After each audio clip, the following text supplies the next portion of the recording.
Nimani Bu orzu pirogga qilsang, cheescake o'sha amalga yoqtirmaydigan oshadi. doda buvilarga tayinlab bersanglar Biz bo'ladi. maqsadni Birinchi bo'lib, biladigan un bilan margarinni kroshka maqsad holatiga intilib keltirib olamiz.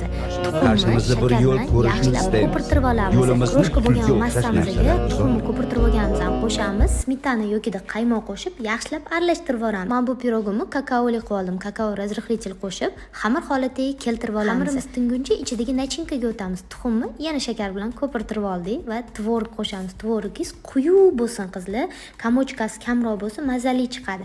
Xamirimizni ozgina un bilan xuddi videoda ko'rsatilgandek yoyib olishimiz kerak. Ikkiga bo'lib. Qolipimga sariyog' surib oldim qizlar. Xuddi videoda ko'rsatilgandek terib olasizlar. Massani ko'rdinglarmi? Quyuqqina turibdi. Ustidan ozgina kukuruzni kraxmal sepib yubordim, suv chiqib ketmasligi uchun. Aytgancha pirogga ustini xohishinglarga ko'ra dekor qilinglar yoki o'zini yopib qo'ysanglar ham bo'ladi. Men shunaqa kletka qilib oldim. 180 gradusda 35 minut duxovkaga yuboramiz. Mazasi shunaqa og'izda erib ketadigan bo'lib chiqdi qizlar. Cheescake'ni yoqtirmaydigan tanishingizga обязательно bu pirogimni tayyorlab berishingiz kerak. Mazasi просто gap bo'lishi mumkin emas.